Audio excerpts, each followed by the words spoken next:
Hi, I'm Lorraine Elliott, and today on Not Quite Nigella, we are making a French omelette. The French omelette is different from a rustic omelette.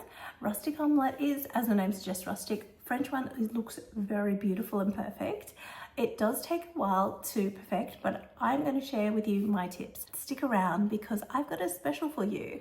I've got a bonus recipe, which is how to make a kind of French omelette that you may not have heard about, but it's a very delicious one. So stick around for that extra recipe right at the end. Start with cracking 3 eggs above a sieve. This is to remove any clumps of egg white so that you get a consistent yellow colour. Whisk them to break the eggs up and then use a spatula to push the rest through. You'll be able to get the whole egg through the sieve and there shouldn't be anything left in the sieve. Season with a good amount of salt, white pepper and chives. I use white pepper for aesthetic reasons, but you can also grind black pepper over at the end when serving if you prefer black pepper. If your pan is new and very non-stick, just use a teaspoon of butter on low-medium heat, like 4 out of 22. It should melt, but not brown. Add the egg mixture and leave it for 30 to 60 seconds and then start scrambling it. I use wooden chopsticks so that it doesn't scratch the pan surface. Scramble until you get some curds. Then stop and let the base of the omelette form. We want the top to cook somewhat, so I add a lid and leave it for 30 to 60 seconds. Just check and watch it. This is the fun and tricky bit, rolling the omelette.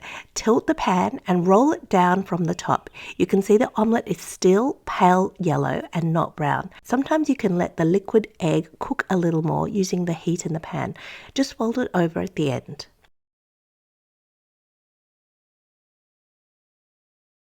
Your French omelette should be pale yellow and smooth. Now I'm going to show you how to make a version like the one on the TV show The Bear. We start with this soft cheese called boursin. It's a French aerated cream cheese with garlic and herbs, and it's got a lot of flavour. What we need to do is place it in a piping bag and then soften it. If you have time, you can leave it on the counter to soften, or you can microwave it in the piping bag on low heat around 30% for 30 seconds. This makes it soft enough to pipe. I use a dough scraper to push the cheese into the bag. Make the omelette as usual, and once the curds start to set, pipe a log of the boursin cheese on the top part where you're going to roll the omelette. Then start rolling down like usual.